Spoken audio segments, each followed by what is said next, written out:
Bertemu kembali rentasan berita edisi 1359 antara paparan utama. Pemuda UMNO ajak rakyat amalkan politik majmuk. Daulatan Pendam menerusi kesepakatan Ahzab. Hantu raya jenis apa yang mereka bela?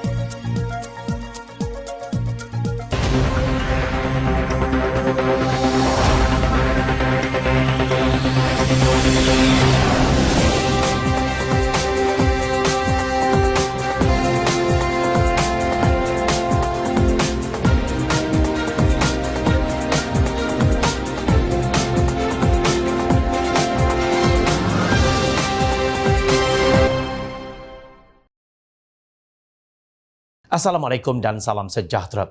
Ketua Pergerakan Pemuda UMNO Dr. Muhammad Akmal Saleh dalam ucapan julung kalinya pada Majlis Makan Malam Jalinan Mesra Pemuda Perpaduan berkata Malaysia ditentukan oleh pemuda-pemudinya sama ada mahu mengamalkan politik majmuk atau kekal dengan corak keras perkauman sejak sekian lama.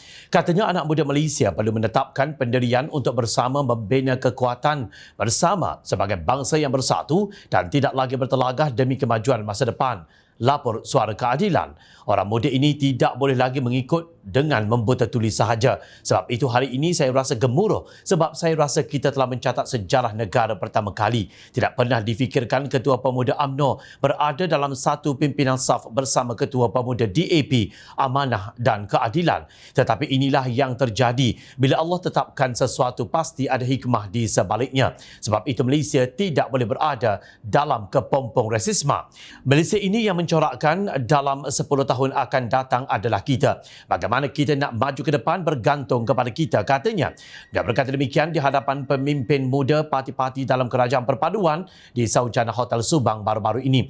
Ahli Dewan Undangan Negeri Merlimau Melaka itu mengimbas kembali bagaimana sejak zaman kanak-kanak beliau telah ditanam tentang pertentangan antara kaum. Menurut Muhammad Akmal, sejak kecil beliau diberitahu bahawa Datuk Seri Anwar Ibrahim tidak boleh dijadikan Perdana Menteri dan DAP adalah resis. Bagaimanapun katanya terbukti hari ini hakikatnya amat berlainan. Katanya beliau sendiri sejak awal tidak berminat kepada fahaman rasisme dan kurang senang sejak beberapa tahun kebelakangan ini menyambut cara berpolitik bekas sekutu UMNO PAS yang jumut. Bila kita bersama dengan MN, kita terpaksa mengikut keekstremizan mereka.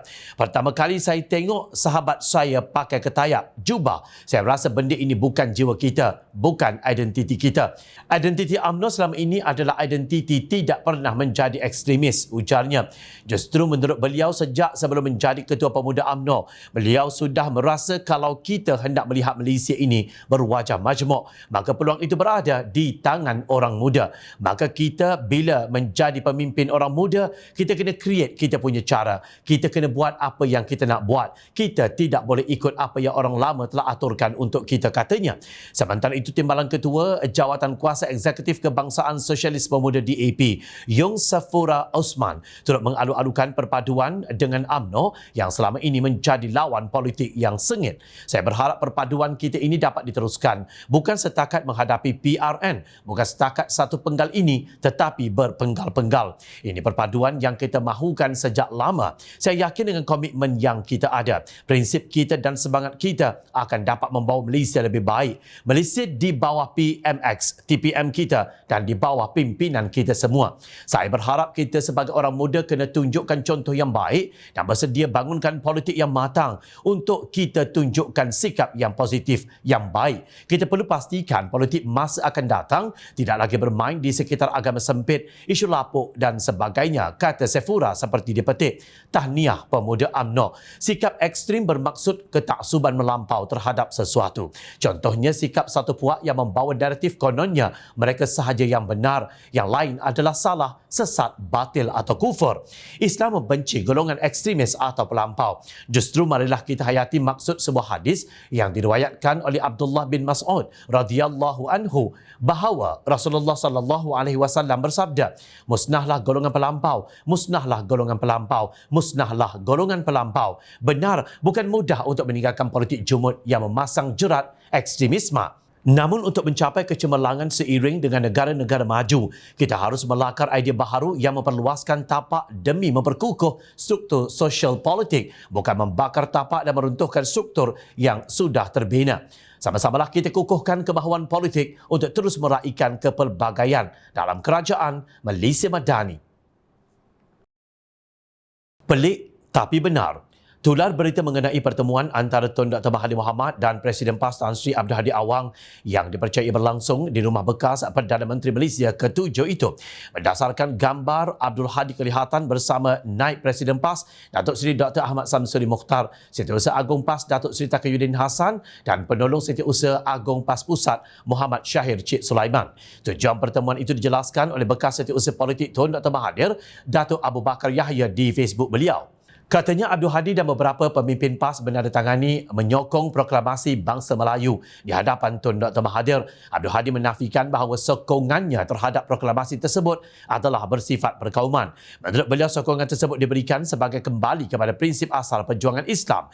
Ini kita balik kepada prinsip asal perjuangan Islam itu sendiri. Kalau kita baca Al-Quran, kita dapati Rasul memulakan perjuangan Islam walaupun untuk seluruh manusia, tonggaknya pada bangsa dan kaumnya. Kerana perjuangan memerlukan tonggak bangsa, baru ada kekuatan. Kalau tidak, tidak ada kekuatan. Bukan kita fanatik kaum, tetapi itu asas, tegasnya. Bagaimanapun pengarah komunikasi amanah Khalid Abdul Samad menyifatkan pertemuan dua pimpinan itu dalam satu pakatan adalah untuk menjatuhkan kerajaan. Pakatan ini bolehlah saya namakan kesepakatan Ahzab kerana kesepakatan untuk memporak-perandakan negara dengan menjatuhkan kerajaan yang sah, katanya dalam satu kenyataan di petik media. Khalid berkata kumpulan tersebut tidak kisah kesan tindakan mereka yang akan menyebabkan keyakinan pelabur terjejas kerana kesepakatan Ahzab berkenaan hanya mementingkan kuasa.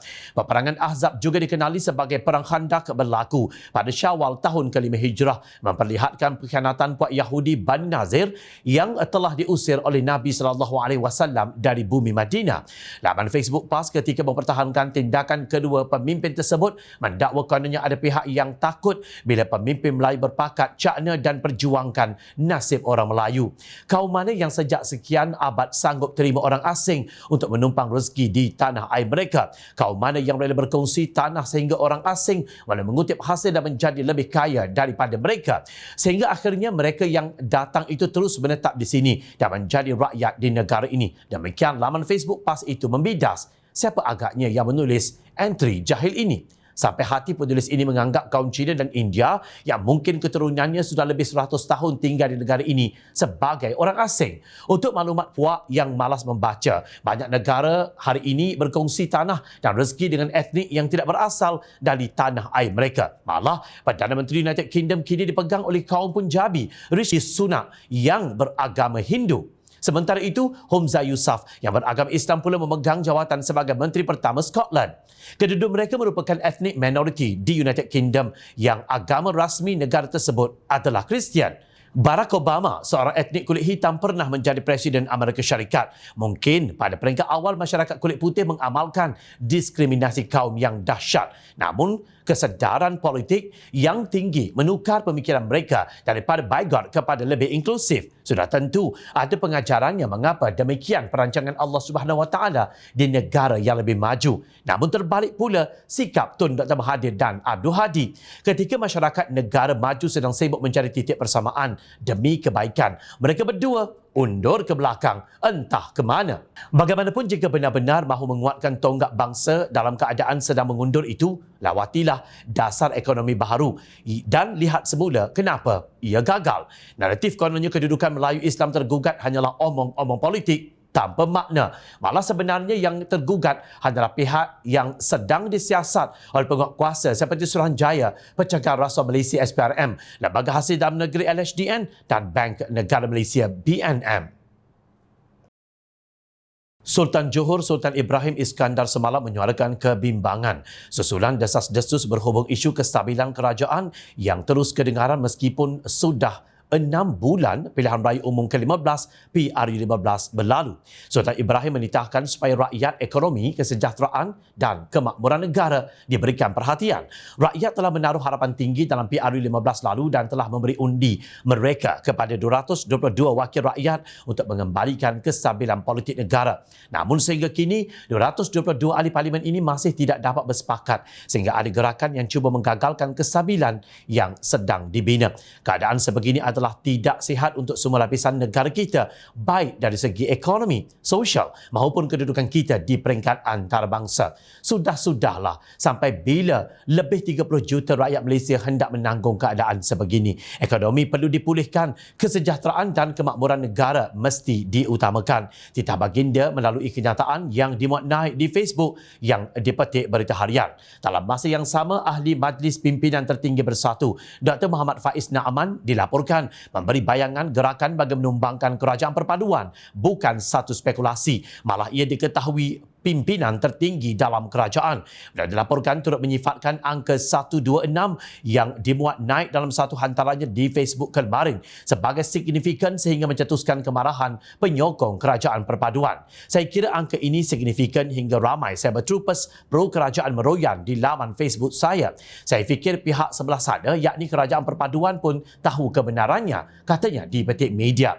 Kemarin Dr. Muhammad Faiz memuat naik catatan di Facebooknya dengan menulis 126 dah. Jika benar, Alhamdulillah. Antara itu menimbulkan persoalan dengan ada yang mengaitkan angka itu sebagai bilangan ahli parlimen yang memberi sokongan kepada parti pembangkang. Bagaimanapun terus mengunci mulut sama ada angka berkenaan merujuk kepada jumlah kerusi membabitkan ahli parlimen atau sebaliknya. Isnin lalu, Perdana Menteri Datuk Seri Anwar Ibrahim tidak menolak wujud konspirasi untuk menjatuhkan kerajaan perpaduan, namun boleh menegaskan ia sebagai tidak berasas. Dalam perkembangan sama semalam, Timbalan Pengerusi Barisan Nasional BN Datuk Seri Muhammad Hassan menafi dakwaan sesetengah pihak bahawa ada ahli parlimen daripada parti itu terbabit dalam usaha menjatuhkan kerajaan sedia ada. Jelasnya BN tidak akan memperak-perandakan kerajaan, sebaliknya akan terus berpegang kepada janji untuk membentuk kerajaan yang stabil. Kemelut politik longkang yang dicipta para politikus kelihatan semakin membusuk. Tidak cukup dengan istilah tebuk atap, pintu belakang, tarik sokongan, tekan button, langkah itu dan ini. Usaha menjatuhkan kerajaan dilihat semakin membahang di telinga rakyat sepanas cuaca yang membakar ketika ini.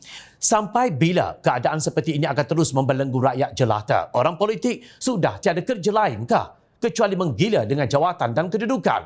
Sudah tiba masanya setiap pemegang taruh bertanding pada pilihan raya dengan aktiviti kempen agresif dan sengit selama 2 minggu 6 bulan lalu, melupakan seketika atau sekurang-kurangnya untuk tempoh 3 atau 4 tahun akan datang untuk membolehkan kemakmuran, kesejahteraan dan keharmonian diidamkan, semua diperkukuhkan. Kita perlu teruskan, kita perlu bergerak ke hadapan untuk negara kita yang tercinta. Lupakah kalian titah ketua negara yang di Pertuan Agong juga turut meletakkan harapan yang sama? Sekarang ini apa peranan yang dimainkan pembangkang untuk pengukuhan negara? Tidak kira si penunggang agama, sang ketua, pendesak pihak ketiga, apalagi sang abah yang tidak pernah kenal erti malu atas kegagalan menguruskan negara sebelum ini, terus-menerus merancang dan berstrategi menjahanamkan negara dan rakyat.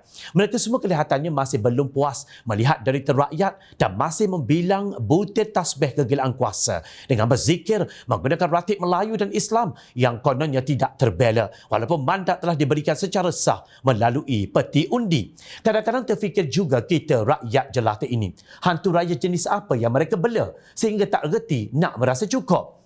Ingat, hidup bukan menongkak langit. Masing-masing sudah tua bangka, bercakap pun sudah melalut macam orang nyanyuk. Tetapi hidup masih berkiblatkan kuasa dan kedudukan. Tengoklah cermin, wajah sudah mula berkedut, kulit semakin mengecut. Leher yang sudah melanjut kalian akan menjadi saksi ketamakan dan kecelakaan yang kalian berikan kepada kami sebagai rakyat. Dan kami tidak mungkin akan memaafkan atas setiap inci derita yang kalian ciptakan. Ingat, rakyat sentiasa memerhati. Teruskan bersama kami di Jom Channel untuk mendapatkan berita politik tanah air. Saya Zawazi Yusof. Terima kasih untuk perhatian dan penilaian yang anda berikan. Assalamualaikum. Salam sejahtera. Jumpa lagi.